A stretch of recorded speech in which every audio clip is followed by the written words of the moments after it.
नमस्कार, मैं हूँ मनविंदर। एमबीएन नेटवर्क पे आप सभी लोगों का बहुत स्वागत है। पिछले कई दिनों से शंभू बॉर्डर पर जिस तरीके से खालिस्तानियों ने फर्जी किसानों के कंधों पर बंदूक रख कर के केंद्र सरकार के लिए एक तरीके से मुसीबत खड़ी करने का प्रयास किया, वो किसी से छिपा हुआ नहीं है। सभी को ये पता है कि इनके पीछे कौन है और मंगलवार को राष्ट्रीय जाँच एजेंसी ने खालिस्तान और संगठित जो अपराधी हैं, उनके बीच में जो एक नेक्सस चल रहा था, उस पे बड़ा एक्शन लिया। ये एक्शन पंजाब में भी हुआ और राजस्थान में भी हुआ। वहीं शंभू बॉर्डर पे खुलेआम जिस तरीके से खालिस्तान के झंडे लहराए जा रहे थे, जगजीत सिंह डल्लेवाल तो यहाँ तक कह रहे थे कि उन्हें मोदी का ग्राफ गिराना है और कुछ लोग कह रहे थे कि देखना, कुछ ही दिनों में आप सुनोगे कि मोदी को मार दिया गया। यानी कि सीधे-सीधे मतलब इसे बदतमीज़ी या उद्दंडता ये शब्द बहुत छोटे हैं। ये धमकी भी नहीं कह सकती, ये मतलब उनके जो माइंडसेट है उसके अंदर क्या वो सोच रहे हैं अपने देश के लिए, देश के प्रधानमंत्री के लिए वो ये बताता है।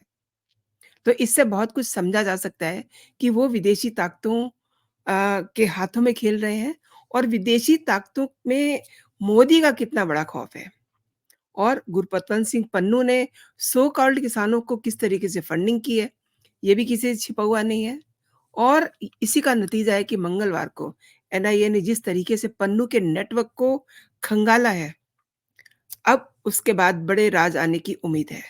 क्योंकि काफ़ी सारे लोगों को मंगलवार को एनआईए की टीम अपने साथ भी ले गई है और कुछ लोगों को 5 मार्च को दिल्ली बुलाया है। तो इसके संकेत ये हैं, इसके संदेश ये हैं कि एनआईए के पास बहुत सारी जानकारियाँ हैं, जो इन लोगों से खंगाली जाएँगी। एनआईए की जाँच जारी है, इसमें आतंकवादियों, गैंगस्टरों और ड्रग के जो तस्कर हैं, उनके बीच में जो साठ-गाँठ है, उसको तोड़ने के प्रयास भी शामिल है।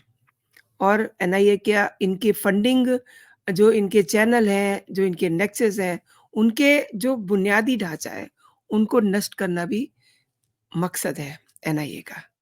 और यहाँ पर ये भी समझना बहुत ज़रूरी है कि जिस तरीके से किसानों ने दिल्ली कूच करने के बहाने दिल्ली जाने के लिए जो तर्क दिए, दिल्ली जाने दिया जाए नहीं तो हम लाहौर को कूच कर जाएँगे। हमारे रास्ते खोले जाएँ, नहीं तो हम पाकिस्तान की तरफ रास्ता खोल लेंगे। ये सब चीज़ें, ये सब बातें और वो सब वीडियो मतलब इन्हें लग रहा है कि जो गृह मंत्रालय है, उसकी नज़र नहीं है क्या?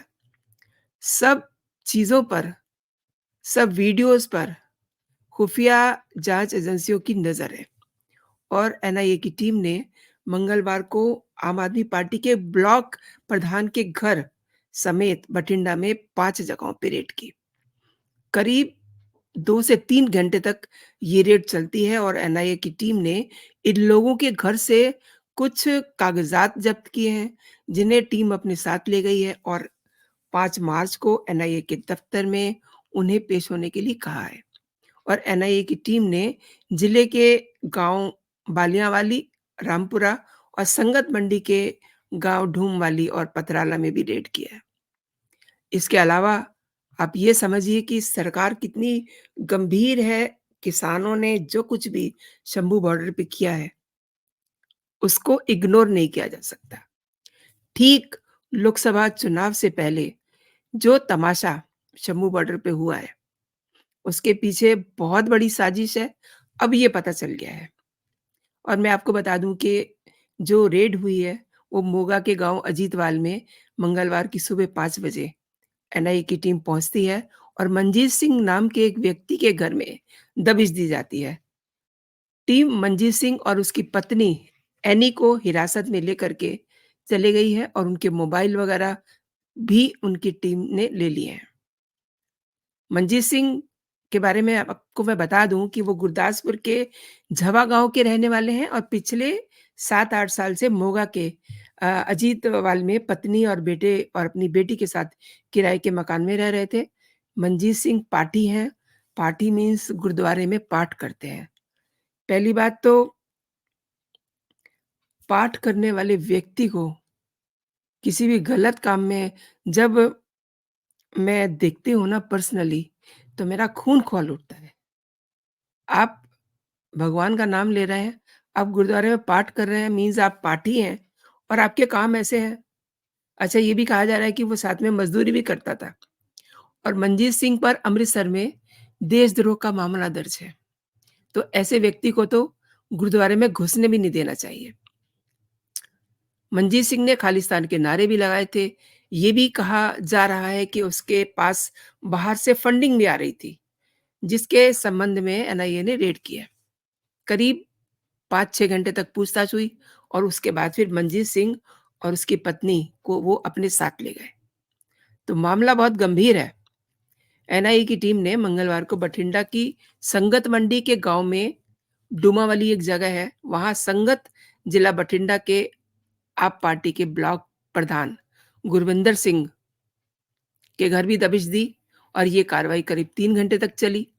हालांकि एनआईए की टीम ने नीटा के घर से कुछ भी उठाया नहीं, लेकिन कुछ वहाँ भी दस्तावेज़ ज़रूर मिले, उनको टीम अपने साथ ले गई और इन्हें 5 मार्च को यानी ये जो ब्लॉक प्रमुख है, उनको दिल्ली बुलाया है। तो आप समझ लीजिए कि पूरा मैटर कितना सीरियसली लिया जा रहा है, कितना सीरियसली इसको फ़ॉलो अप किया जा रहा है। और सोनू शर्मा, इनका ये कहना है कि वो तो एक छोटा-सा किसान है। उसे नहीं पता कि एनआईए उसके घर में रेड क्यों कर रही है और उसके घर में जो महिलाएँ थी, उनसे पूछताछ की गई और उन्होंने ये बताया कि उनका बेटा किसान आंदोलन में गया हुआ है और चूँकि वो मध्यम वर्गीय किसान है और उसे अपनी डिमांड्स पूरी करवानी है, इसलिए वो किसान आंदोलन में जाते रहेंगे और 5 मार्च को इन्हें भी दिल्ली बुलाया है। तीसरी डेट इकबाल सिंह जो फरीदनगर मंडी में रहते हैं, उनके रेज़िडेंस पर होती है। करीब 2 घंटे तक ये रेड चलती है और टीम ने उनके पूरे घर को खंगाला। हालाँकि एनआईए की टीम ने एज़ सच कोई कंक्रीट जानकारी मीडिया से शेयर नहीं की है और वो करते भी नहीं हैं। लेकिन टीम के अधिकारी जाते-जाते परिवार को इकबाल सिंह के नाम एक नोटिस दे के गए हैं, जिसमें एक आपराधिक मामले की जाँच के लिए 5 मार्च को दिल्ली में एनआईए के हेडक्वार्टर में पहुँचने के लिए कहा गया है। यानी कि 5-6 लोगों को एनआईए के हेडक्वार्टर में 5 मार्च को बुलाया गया है। उधर घरवाले तो ये कह रहे हैं कि लड़ाई-झगड़े का मामला है, उनके जो घर के बड़े हैं पिता, उनसे पूछताछ की जानी है और देखिए टीम खुद कह के जाती है कि आपको मीडिया से बात नहीं करनी है। एक और बात आपको बता दूँ मैं, शेर बलवंत सिंह ये बालियाँवाली ज़िला बठिंडा में रहते हैं और जग्गी खान कोटरा कोरा थाना बालियाँवाली ज़िला बठिंडा के निवास पे भी छापेमारी हुई है। यहाँ भी करीब 3 से 4 घंटे तक जो है छापेमारी हुई, लेकिन टीम वहाँ से जग्गी खान के भाई सोनी खान को अपने साथ ले गई है। तो कुल मिला के आप ये समझ लीजिए कि जो व्यक्ति उन्हें संदिग्ध लगे, उनको उन्होंने साथ में लिया। जो दस्तावेज़ उन्हें गंभीर लगे, ज़रूरी लगे कि इनको लेके जाना चाहिए, इनके साथ बाद में छेड़खानी ना हो जाए, उनको साथ ले गए। प्लस कुछ लोगों को वो ये बोल के गए कि आप 5 मार्च को एनआईए के हेडक्वार्टर में दिल्ली पहुँचिए।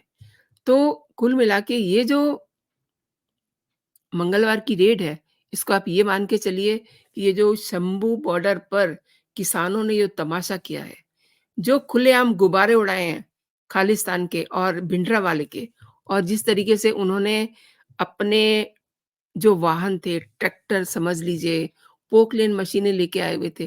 पोकलेन मशीन तो वैसे ही बड़ी हेवी वेट मशीन होती है, उसको भी उन्होंने एनहांस किया हुआ था। यानी कि उसके साथ भी उन्होंने बहुत कुछ और अटैच करा हुआ था। ऐसे ही उन्होंने अपने ट्रैक्टर भी एनहांस किए हुए थे, उनको कहना चाहिए कि मॉडिफाई किया हुआ था, महँगे इक्विपमेंट लगा कर के। तो ये सब जो एक वहाँ का सीन जो गृह मंत्रालय ने देखा दिल्ली में बैठ कर के और उन्हें ये समझ में आ गया कि इसके पीछे कौन है।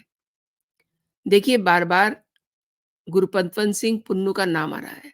तो पन्नू बैठा हुआ है विदेश में और यहाँ पर इन फर्जी किसानों के कंधों पर बंदूक रख कर के वो ये दिखाना चाह रहा है कि वो भारत में अपनी मर्ज़ी चला सकता है। तो वो ये समझ ले कि उसकी मर्ज़ी नहीं चलेगी और ये जो मंगलवार की रेड हुई है, इससे उसके कान हो गए होंगे कि अब उस पर भी जल्दी ही कुछ ना कुछ कार्रवाई हो जाएगी। तो दोस्तों, आपने मेरे साथ मेरा ये पूरा वीडियो देखा, धन्यवाद आपका। और एक बात मैं आपसे कहना चाहती हूँ कि आपको मेरे कंटेंट कैसे लग रहे हैं, ज़रूर मेरे कमेंट सेक्शन में आप अपनी राय ड्रॉप कीजिए और वीडियो पसंद आ रहे हैं तो आप इसको शेयर भी कीजिए अपने दोस्तों में, अपने सोशल प्लेटफ़ॉर्म पे।